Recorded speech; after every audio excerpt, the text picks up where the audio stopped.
CBI और ED के गलत इस्तेमाल के आरोपों के बीच केंद्रीय जांच एजेंसी एक बार फिर आम आदमी पार्टी को निशाने पर ले सकती है। अब वो दिल्ली सरकार की लो फ्लोर सीएनजी बसों की खरीद की जांच कर सकती है।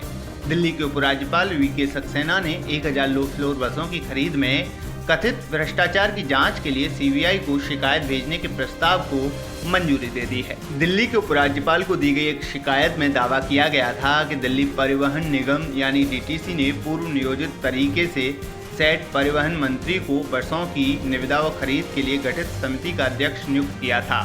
उपराज्यपाल को 9 जून 2022 को की गई लिखित शिकायत में कहा गया था कि परिवहन मंत्री को ही बसों की निविदा निकालने और खरीद संबंधित कमेटी का चेयरमैन बना दिया गया।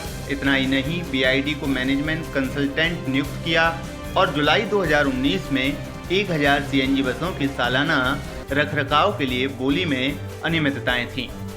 ये निविदा रद्द की जा चुकी है, लेकिन वीके सक्सेना ने शिकायत मुख्य सचिव के पास भेज दी। मुख्य सचिव ने 19 अगस्त को अपनी रिपोर्ट भेजी, जिसमें कहा गया कि टेंडर प्रक्रिया में गंभीर विसंगतियां हैं।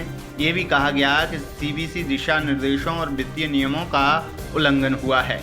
जानबूझकर DIMTS को कंसल्टेंट बनाया गया ताकि टेंडर प्रक्रिया में जो विसंगतियां हैं उन पर सहमति ली जाए। डीटीसी के डिप्टी कमिश्नर की रिपोर्ट में भी इन्हीं विसंगतियों का जिक्र किया गया था, लेकिन आम आदमी पार्टी ने इस मुद्दे पर वीके सक्सेना पर तीखा हमला बोला है। पार्टी के नेता संजय सिंह ने कहा कि दिल्ली को ज्यादा पढ़े लिखे उपराज्यपाल की जरूरत है। मौजूदा एलजी को पता ही नहीं वे किस पर हस्ताक्षर कर रहे हैं। इतना ही नहीं, दिल्ली सरकार के बयान के मुताबिक उपराज्यपाल पर खुद गंभीर भ्रष्टाचार के आरोप हैं और वे ध्यान भटकाने के लिए वो इस तरह की जांच के आदेश दे रहे हैं। दिल्ली का एलजी वीके सक्सेना एक महाभ्रष्ट व्यक्ति है। रोज सुबह उठ के नई जांच शुरू कर देता है, जिसका न कोई सिर होता है न कोई पैर होता है। अपने ऊपर लगे भ्रष्टाचार के गंभीर आरोपों से इतने बौखलाए हुए हैं एलजी महोदय कि वो बिना सिर पैर की जांच शुरू करा देते हैं। जो काले कारनामे उन्होंने खादी के अध्यक्ष रहते हुए किया, वही भ्रष्टाचार वो दिल्ली में करना चाहते हैं। हर टेंडर में उनको कमीशन चाहिए, हर टेंडर में उनको पैसा चाहिए। एलजी साहब, हम आपको बताना चाहते हैं, ये आम आदमी पार्टी है। ये कमीशन खोरी और भ्रष्टाचार का काम आप सीधे ठेकेदारों से बुला के तय करके कर लो। यह काम आम आदमी पार्टी के रहते हुए नहीं होगा। जो लूट और भ्रष्टाचार का धंधा आपने खादी में चलाया, वो दिल्ली की सरकार में नहीं होगा। यहां आपका कमीशन और भ्रष्टाचार नहीं चलेगा। इसलिए दिमाग भटकाने की कोशिश बिल्कुल मत कीजिए। आपके ऊपर जो भ्रष्टाचार के आरोप लगे हैं, जिसका खुलासा मैंने खुद किया था, 2.5 लाख कर्मचारियों का पैसा, सैकड़ों हजारों करोड़ रुपए आपने खाया है। सैकड़ों हजारों करोड़ रुपए की आपने लूट की है। और कैसे किया था? हाई कोर्ट के आदेश के बावजूद खादी में काम करने वाले कामगारों का, 2.5 लाख कामगारों का पैसा आपने निकाल लिया। कैश में पेमेंट किया, अकाउंट से पेमेंट नहीं किया, आधार कार्ड से लिंक अकाउंट से पेमेंट नहीं किया। वो पैसा कहां गया? वो सैकड़ों करोड़ की लूट कहां गई?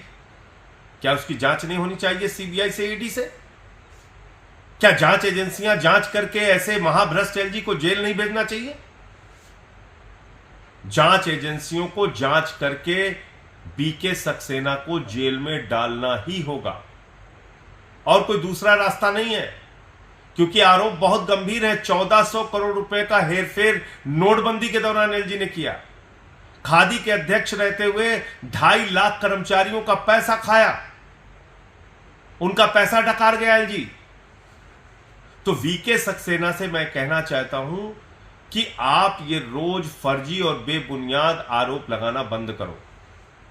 जो अभी नया और ताजा मामला है, जिसकी जांच करा रहे हैं एलजी, उसमें तो टेंडर हुआ ही नहीं, बसें खरीदी ही नहीं गई। न टेंडर हुआ, न बसें खरीदी गई। जांच करा रहे हैं वीके सक्सेना जी, जांच करा रहे हैं। ऐसा तो कोई अनपढ़ और मूर्ख व्यक्ति भी नहीं करेगा। इतनी सामान्य समझ तो एक एलजी के पद पर बैठे हुए व्यक्ति को होनी चाहिए। जिस चीज का टेंडर नहीं हुआ, जिसमें बसों की खरीद हुई ही नहीं, उसकी जांच करा रहे। तो ये सब सारी टैक्टिस, सारा प्रयास ध्यान भटकाने का है। मुख्यमंत्री पे जांच करा ली, उप मुख्यमंत्री पे जांच करा ली, स्वास्थ्य मंत्री पे जांच करा ली, अब ये ट्रांसपोर्ट मिनिस्टर पे जांच, और सारे आरोप बेबुनियाद और झूठे। इसलिए आपके असली चेहरे को दिल्ली और देश की जनता पहचान रही है। आपको जेल में जाना पड़ेगा, जेल की रोटी खाना पड़ेगा।